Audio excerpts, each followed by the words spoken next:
আসসালামু আলাইকুম এভরিওয়ান, আশা করি ভালো আছেন। আজকে যে বিষয়টা লইয়া মাত্রাম যে বাংলাদেশ তো আইতে হইলে যে কোভিড টেস্ট লইয়া যে কিছু মিসআন্ডারস্ট্যান্ডিং আছে, প্লাস আমরা ইমিগ্রেশন সিস্টেমটা ওটা ওটা লইয়া কিছু ডিসকাস করবো। এটা আমার অভিজ্ঞতা তখন আমি মাত্রাম আম, কিছু প্রবলেম ওর গতকালকেও আমরা যে সময় আইসি হিউজ দায় দরবার হইয়া গেছে। কিছু আর্গুমেন্ট হইয়া গেছে ওটা পেপার ওয়ার্ক লইয়া, পেপার ওয়ার্ক প্রিন্টিং কপি লইয়া, বিভিন্ন ইস্যু লইয়া। তো ফলে একটু দেখুক আপনারা, গতকালকে একটা প্রবলেম ওর ভিডিও, এটা আমরা পরবর্তী খালি হইছে, এর আগে কিছু হইছে, আমি যখন পারছি না দেখুক আপনারা। এই দেখেন, কাউকে সান্ত্বনা দিবে, কথা বলবে, ওই জন্য পার্সন নাই। এখন 45 মিনিট 50 মিনিট ছিল স্টিল, কিন্তু তারপরে ওরা আমাদের যেতে দেয় নাই। টাকা কোনো ব্যাপার না, কিন্তু ওরা যে আমাদের এত দুর্ভোগ পাইলো, এইখানে যে দুইজন পার্সন, আমাদের দুইজন ইমিগ্রেশন পার্সন বিনা কারণে আমাদের ফেরত দেওয়া হলো। এখন এইটার সমাধান কে করবো ভাই? হ্যাঁ, এইটার সমাধান কে করবে? আপনারাই বলেন। এটার কোনো প্রতিকার কি আমরা পাবো না? হ্যাঁ, বাংলাদেশ বিমানের এই ইরেসপন্সিবল, এই যে আশা করি ভিডিওটা দেখছেন। এর পরবর্তী আমি আপনি যে ভিডিওটা দেখাইলাম, আমার যে পেপার ওয়ার্ক কিতা কিতা কত কপি আসিল না আসিল, ওটা তা আপনারা দেখো কত কপি আমার আসিল, এরপরে আমি ডিসকাস করবো এই বিষয়টা।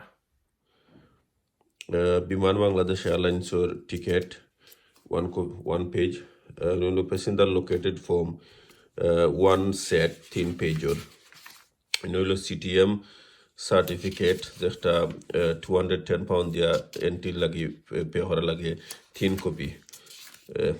এর বাদে হইল গিয়া আপনার পিসিআর টেস্ট বাংলাদেশ গভর্নমেন্টর আমার ইনো আছে 1 2 3 4 5 6 6টা কপি আছে এখানে। আমি করছিলাম 8টা, মাত্র 2টা কপি ইউজ হয়েছে। আর একটা জিনিস আমি আপনারা দেখাই, এটা লইয়া পরে ডিসকাস করবো, বাট দেখাইলে আপনারা নইল গিয়ে আমার বাগনি যারার COVID-19 পিসিআর সার্টিফিকেট, তাই বয়স হইল গিয়া নিয়ারলি 6.5 1 2 3 4 5 6 কপি থাইরো করা হয়েছে।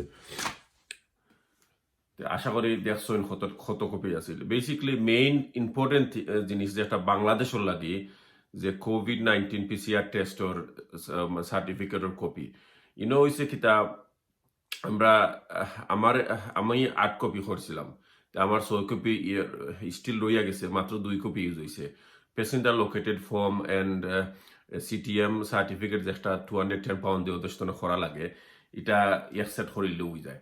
তো মেইনলি যে একটা পিসিআর টেস্ট লইয়া গতকালকে ইমিগ্রেশনে দিয়েছে, হিউজ একটা প্রবলেম হয়ে যায়। মানুষে 2 কপি বা 3 কপি করছে, তারা রিটার্ন ফাটাইছে, আবার টাউনও ঘুরে কপি করে আনার লাগি, তারা ইনো ফটো সিস্টেম নাই। অনেকে 1 কপি বা 2 কপি আনছেন, তারা সমান প্রবলেম হয়েছে। এর মাঝে আপনার লাগেও আপনার 2 কপি, যদি ডাইরেক্ট ফ্লাইট হয় সিলেট থেকে লন্ডন ফোন তো মাত্র 2টা কপি লাগে, এর বেশি লাগে না। কিন্তু মানুষকে হয়রানি করার লাগি 6 কপি 8 কপি করা, আমি অবশ্য এক্সট্রা করছিলাম, এর লাগে আমার ফেস করা লাগছে না।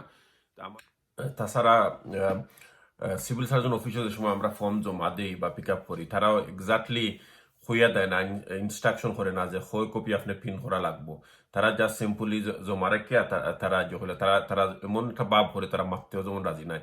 তো এছাড়া আপনারা এখনকার যে ভিডিওটা দেখবা, যে আমরা COVID-19 টেস্টিং সেন্টার যেটা আবুল মাল মোহিত, ওখানে আউটসাইডের অবস্থা আপনারা একটু দেখলে অনুমান করতে পারবা যে বারা কি ধরনের প্রবলেম হয়।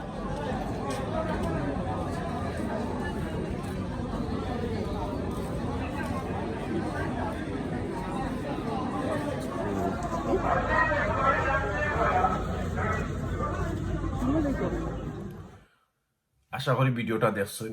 আমি যে কথাটা কইতাম চাইলাম, যে ফার্স্টলি যদি আমরা সিভিল সার্জনের অফিসের কথা মাতি, এটা একটা খুব একটা লান্তি প্রসেস আমরা লাগে। কারণ মোটামুটি 2-2.5 দিন বা 3 দিনের মতো যায় কি একটা কোভিড টেস্ট করাইতে। এই দেশে যেমন আমরা এই সিস্টেমের মাঝে আছি, যে আমরা একটা স্পেসিফিক একটা টাইম দিব, অনলাইন বুকিং করিলে হয়ে যায়।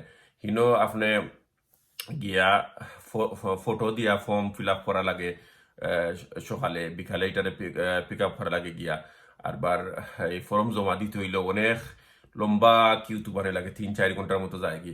তো আমি ফয়লা দিন যে ভিডিওটা আমি আপনারা দিছিলাম যে দেখছইন অনেক দায় দরবার ওর মানুষ 3 ঘন্টা 4 ঘন্টা ধরে কিউ তুবাত পারেন না হামাইতে।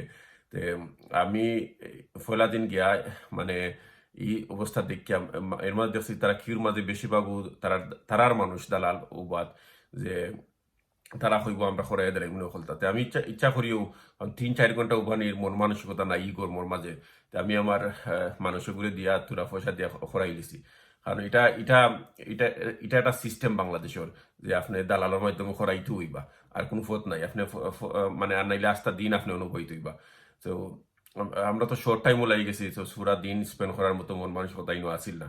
তো আমি আমার বিকালে গিয়া অফিস টনে পিক আপ করছি, তখন ফরম আনতে সময় আবার জিজ্ঞাসলাম যে আন্ডার এজ 10 বছর নিচে বাইক তো লাগবো তাই অফিসার দিন 3 বছর লাগবো। তো আমি ঠিক আছে আমি আমার 3 জনের জমা দিছি 1500 টাকা করে ইচ জমা দিয়া। আমি যদি আবার ব্যাক টু নর্মাল আবার যদি কোভিড সেন্টারের কথা মাতি আপনারা যে ভিডিও দেখছেন যে এখানের মাঝে কোনো মানে সিকিউরিটি নাই আউটসাইড যে মানুষের সোশ্যাল ডিস্টেন্স মেনটেন করার লাগে যে একজন মানুষের যদি ইনো বেমার হয় ইনো প্রায় সবর মাঝে স্প্রেডটা হইব ইনো শত শত মানুষ মানে খুব বেশি গ্যাদারিং করি খারা ওইরা এর মধ্যে তারা স্পেসিফিক কোনো টাইম দেন না যে কোন সময় আপনার যাইতা। তারা সিম্পল ওখান হয়ে দেয় 9:30টার সময় যাইবার লাগে 10টা জনে আরম্ভ করবো 4জন 5জন 3জন যতজনে তারা ইচ্ছা নিয়ে টেস্ট করিতে লাগবো। তো আমরা 9:30 ফোনে 10টার দিকে গেছি, আমরা ডাকছে 12:30টার দিকে। খুব বেশি গরম আছিল আর রোদির মাঝে তো উবাইতে উবাইতে মানে অলরেডি টায়ার্ড হয়ে গেছি 2.5 ঘন্টার মতো উবাইয়া।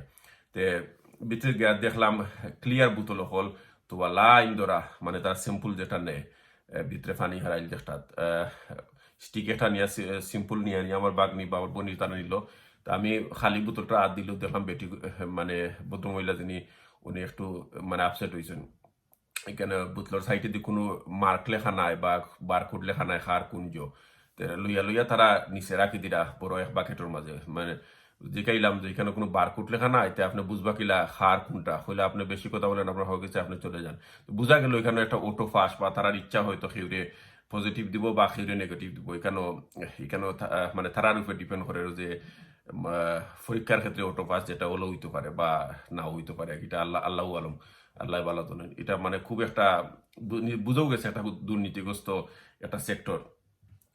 এরপরে ইমিগ্রেশনের যে সেক্টরও আইলাম আওয়া পরে ইনো অফিসারে দেন তাই সার্টিফিকেট দেখতে চাইলাম আমি 3টা দিলাম দেওয়া তাই আমার হইলা যে আন্ডার 10 ওর লাগে না। তা আমি বললাম লাগে না তে সিভিল সার্জনে হইলা কিতা লাগে তখন তাইন হইলা তো তাইন রং হইছেন আমরা এখন সরকারি অফিসারে তাইন রং মাতন খিলা একটু আর্গুমেন্টও আমি তার লোকে গেছি তখন তাইন তাইন হইলা ভাই আপনি আপনি খরাই লিছেন ঠিক আছে আপনি ঠিক আছে চলে যান। আমি বললাম ভাই আমি তো যাই মুগি আজকে আমি তো থাকতাম নাই।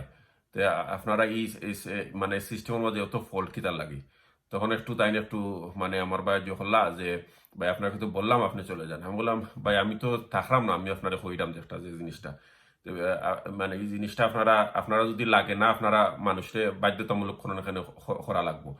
তখন তখন আমি নেক্সট যত ইমিগ্রেশন পাসপোর্ট যেটা হঠাৎ করলাম আমার মালটা ওয়েট করি ফরওয়ার্ড যেটা ভিতরে গেলাম এক্স্যাক্টলি সেম জিনিস ও যতটা 3টা মানে সেক্টর আমরা গেলাম ইমিগ্রেশন 3টাতেই ডেস্কো গেলাম 3ও সেক্টরে তারা সিকিউরিটি মানুষ আছে তারা হর যে সোশ্যাল ডিস্টেন্স মেনটেন করোকা গ্যাপ রাখোকা একজন আর একজনের লগে মানে কানেকশন হইতো না এই সপ্তাহ হয়ে যায় ঠিক আছে কোনো সমস্যা নাই। 3 নম্বরটা তো সেম জিনিস মানে তাইন তাইন কোভিড সার্টিফিকেট দেখছেন ভদ্রমহিলারা আমি ইচ্ছা করি আবার সার্টিফিকেট দিছি যে তাইন কিছু হইতা তাইন সেম জিনিস হইছেন যে আপনি করাইছেন কিতা লাগে আমি আমার এক্সপ্লেন করছি তখন তাইন হইলা ঠিক আছে ওখান তো আমরা কিছু করার নাই আপনি করাই দিছেন।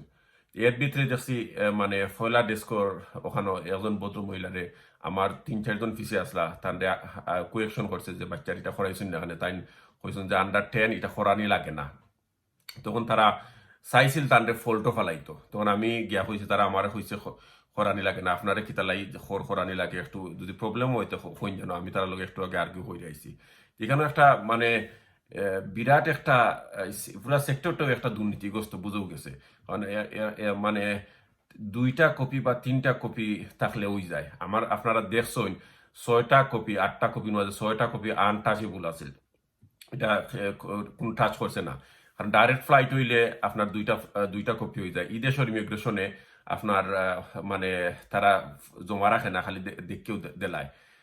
মানে এমা যদি মানে ট্রানজেকশন হয় তো ইচ ট্রানজেকশনও একটা কপি লাগে। তে মানুষের 2টা কপি আছিল 3টা কপি ছিল, এরারে ঠাউনও ফাটাইছে যে কপি হয়ে আনার লাগে। আপনি বুঝতে পাররা যে উসমানী বিমানবন্দরের ঠাউনও গিয়া কপি করে আইতে কতটা সময় লাগে। এয়ারপোর্টের ভিতরে কোনো ফটোকপি মেশিন নাই। ওয়ার্ল্ডর যত জাতর আপনি জজ যাওকা এয়ারপোর্ট যাওকা মেজরিটি বড় বড় এয়ারপোর্টও তারা মানে ফটোকপি মেশিন তাকে নিজে প্রিন্ট করা যায়। কিন্তু বাংলাদেশে ওই সিস্টেমটা নাই। যাইবার জন্য সমান প্রবলেম হয়েছে। 3 ঘন্টা বয়ে রাখছে ভিতরে, মানে বাসর লাগি টোটাল 6-7 ঘন্টা আছে। কোনো জাতর খানির দোকান নাই। সেম জিনিসটা হয়েছে যাই মানে আইবার সময়ও যে মানে ইনো যদি ফটোকপি মেশিন থাকতো তে অনেক যাত্রী হল তোর ভোগান্তি শেষ হয়ে গেল, ইনো থাকলো না নে। অনেকে ফ্লাইটটা কিন্তু মিসিং করছে 2টা ফ্যামিলি ও কপিল লাগে 3 সেকেন্ড বা 60 সেকেন্ড জোর লাগে মিসিং, মানে ফ্লাইটটা মিস করছে 2টা ফ্যামিলি। আপনি ইমাজিন করতে পারা তারা কতটুকু ভোগান্তি পড়বো যে যে নেক্সট ফ্লাইটে তারা তো টিকিটও ক্যান্সেল হয়ে গেছে একমাত্র হইল দুর্নীতিগ্রস্ত ইমিগ্রেশনের কারণে। আমি কইমু দুর্নীতিগ্রস্ত, ইয়াস। তো আমি এবারে লাস্টে দিয়ে যে প্লেন হইয়া উঠলাম, আইয়া দেখছি সম্পূর্ণ প্লেন ফুল। আস্তার মানে 3 সাইডটা মানে সেকশনও তারা হয়েছে যে সোশ্যাল ডিস্টেন্স মেনটেন করোকা, সোশ্যাল ডিস্টেন্স মেনটেন করোকা, এই মাস্ক হরোকা, গ্যাপ রাখোকা, সপ্তাহ হয়ে যাইছে। কিন্তু লাস্ট মতো প্লেন হইয়া দেখছি যে সম্পূর্ণ মানে প্লেন ফুল, কোনো একটা সিট খালি নাই। কিন্তু যাইতে সময় আমরা বেশি পয়সা দিয়া গেছি, রিটার্ন টিকিট আছিল যে কোভিড সিচুয়েশনে তারা বাই লো কতটা সিট খালি রাখতো। কিন্তু আইতে সময় তারা মানে হয়তো বেশি মুনাফার লাগি তারা সবটি সিট ফুল করিয়া লই আইছে। সে শুধু রুল তো সবর লাগে সমান হওয়া দরকার। আমরা যাত্রী হলতো লাগে জেলা রুল সমান হইতো, ইমিগ্রেশন বিমানের লাগে রুলটা সমান হইতো। আপনারা দুর্নীতি যেভাবে আছে মানে আমরারও কিছুটা ফল্ট আছে, আমরা এটা অস্বীকার করলাম না। আমরা ফল্টরে মানে আপনারা অ্যাডভান্টেজ লইয়া আমরা ফল্টও ফেলাইতা না। আমি আমি প্রশাসন বা ঊর্ধ্বতন কর্তৃপক্ষের দৃষ্টি আকর্ষণ করলাম এই জিনিসগুলা একটু দেখার লাগে। প্রবাসী হলরে আর আপনারা মানে ফল্টও ফেলাই না জানো। প্রবাসী মানে তারা যায়ও 2 সপ্তাহ বা 3 সপ্তাহ লাগি তারা কোনো খামে। আমরা আমরা আমরা এটলিস্ট মেহমান হিসাবেও নাই আপনারা যারা ইজ্জত দিয়া দেশ তনে দোকা। আসসালামু আলাইকুম রহমতুল্লাহি ওয়া বারাকাতুহু।